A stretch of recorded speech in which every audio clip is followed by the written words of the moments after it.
আমি মন্ত্রী এমপি হওয়ার খয়াব দেখি নাই, আর তোমরা জুলাই বেচা চেয়ার খুঁজতেছ। গদির লোভে যারা জুলাইয়ের এই তাজা রক্ত বেচাকেনা করছো, একবার আমার দিকে চেয়ে দেখো। আমি মাওলানা ভাসানী সারা জীবন এই অতি সাধারণ পোশাকে মেহনতি মানুষের অধিকারের জন্য লড়াই করেছি। ক্ষমতার গদি বা চেয়ারের মোহ আমারে কোনোদিন ছুঁইতে পারে নাই। কোনোদিন মন্ত্রী এমপি হওয়ার খয়াব দেখি নাই। চিরকাল জনতার কাতারেই খাড়াই আছিলাম। আর আজকে তরুণ সমাজ, তোমরা কোন দিকে যাইতেছ?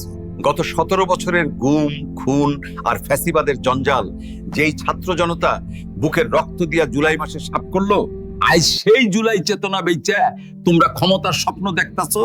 আহারে, কি করার কথা আছিল আর কি করতাছো? যারা জীবন দিল, যারা চোখ হারাইলো, তাগো কথা একবারও ভাবলা না। জুলাই তোমাকে একার সম্পত্তি না, এইটা 18 কোটি মানুষের। জুলাইয়ের নাম ভাঙ্গা ব্যক্তিগত ফায়দা হাসিল বন্ধ করো। এই চেতনা বেচা খাওয়ার জিনিস না। দলাদলি আর স্বার্থপরতা ছাইরা শক্ত হাতে ফ্যাসিবাদ ঠেকাইয়া এই দেশটারে গড়ো। জুলাইয়ের রক্ত যেন বৃথা না যায়।